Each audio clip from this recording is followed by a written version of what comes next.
My name is Kimathi Kathurima. I lost my dad over 20 years ago, so I'd like to have a conversation about that while talking to all the dads around the world.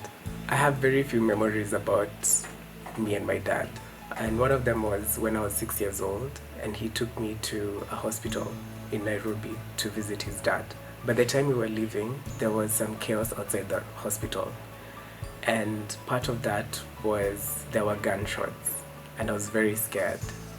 And while we were walking with my dad, he held my hand and he could tell that I was very scared.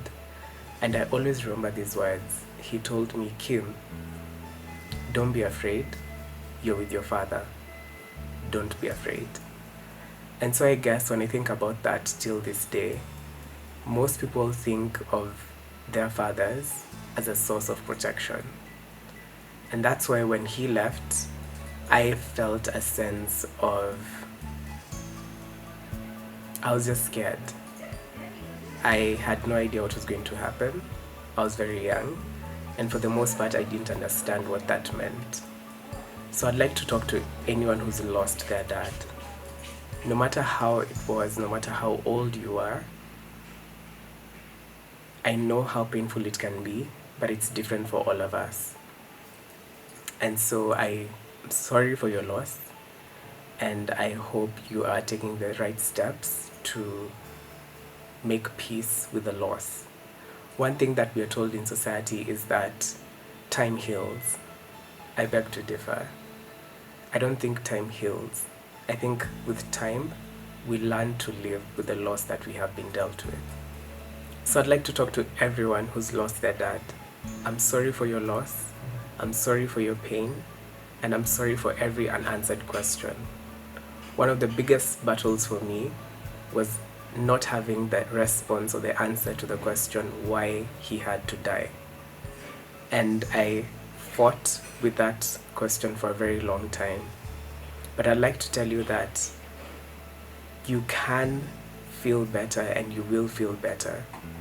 You just have to accept what you're feeling, accept what happened, and surround yourself with the right people. I'd like to speak to everyone who has an absentee dad. I can't begin to imagine the level of pain that you go through or you have had to deal with. But I'd like you to know a couple of things. You are not the reason your dad left. You cannot blame yourself. I hope and pray that you find it within yourself to forgive. For 11 years, I was very angry with my dad for dying. I was very angry because I needed him to be here on earth with me. And it took me 11 years to forgive him. But I'll tell you this as well. The peace that comes with forgiveness, you can't get it anywhere else. And I wish that on you. You're worthy of love. To the fathers who are not present in their children's lives, I send you love. The same kind of love that your child needs, but doesn't have. I truly hope that you'll figure out the reason why you're not present in your child's life. And that you'll realize whatever is holding you back has less power than the battles your child or children will have to fight in their lives because you're not in their lives. As uncomfortable as it may be, as challenging as it may be, whether you think time has lapsed, as long as you're alive, then you have the time to do right by your child or children. So I encourage you today to fight whatever is holding you back and start making peace with your child. You better die trying to do better by them because it's worth every effort. One of the times in my life where I missed my father and I really wished he was there was when I graduated, because it was a journey for me. I started from certificate to diploma and then to the degree program, and it took me 6 years. 6 years of working hard, 6 years of not having him around to see me working hard. And that's why when I graduated, as sad as this might seem, it is not. I wore my gown and I drove myself to where my dad rests, and I went to present myself and my degree to him. Now, my dad had no option. He was not on this earth. But if you are on this earth and you're not giving your child the option to see his father, see him or her work hard and make you proud, then that's on you. And there's every right for anyone in this world to call you a deadbeat dad, because that's what you are. But you can change it and be a dad who's trying to do better by his kids. One of the major struggles for children who lose a parent or both parents is the struggle that comes with identity, figuring out who you are. And I struggled with my identity for a very long time. As vain or as minute as it may sound, I didn't think I looked like my mom, and I didn't think I looked like my dad, based on the one photo that we had in the living room. We didn't talk about my dad growing up, and I don't hold it against anyone. It was a painful part, and we didn't know how to go about it. But what I'm saying to you right now, especially in the African culture, let's have these conversations. Let's talk about the pain we are holding inside. Let's talk about the tears that we cry in our rooms at night. Let's talk about the fearful thoughts that we have of losing the one parent who's left. Because it took an encounter with a family friend who saw me from a distance and said, "Kim, when you have an afro, you look exactly like your dad."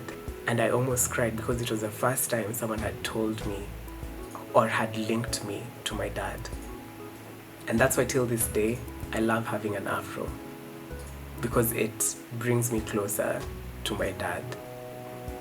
So let's talk about these situations. Let's talk about these emotions. Let's talk about these topics that make us feel uncomfortable but hold us back from living our authentic lives. When a father or a mother dies, there's a void that is created within us. And that void can be filled with great things or things that are detrimental to our lives. I thank the people who stepped up and filled in the gap that was left when my dad died, starting with my mother and my loving brother. Thank you for allowing me to come to you with the conversations that I should have had with my father. I ask you, wherever you are in this world, if you know that someone doesn't have a parent and you have the ability to step in for an hour, for a day, or for a lifetime, to be that voice that they need, to give them the hugs that they want, be there for someone. And I pray that wherever you are, if you have that void, please, I pray that you find it within you to fill it with the right kind of love. And now, I'd like to speak to all the present dads around the world. Thank you for being a great dad. Thank you for your presence. Thank you for your time. Thank you for your provision. And thank you for your love. Thank you for wanting to be more than a father to us. Thank you for wanting to be a friend. Thank you for creating a safe space where we can come with no judgment and find love. Thank you for your provision.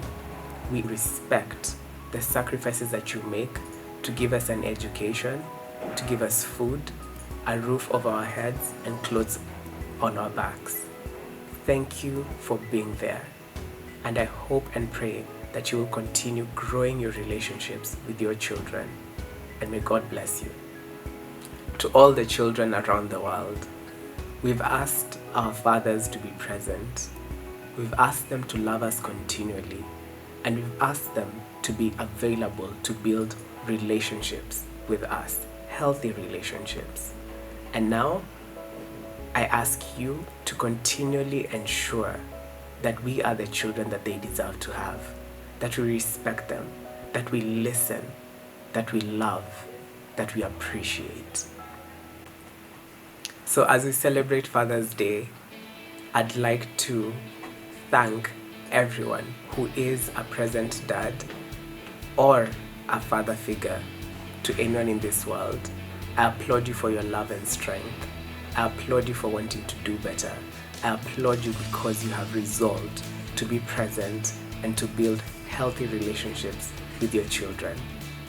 God bless you.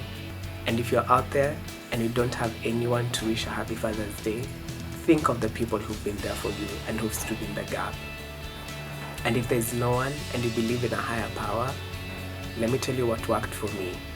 God has been and promises to always be my Father on earth and in heaven. And there's a lot of peace and love that is unconditional that comes with God's love.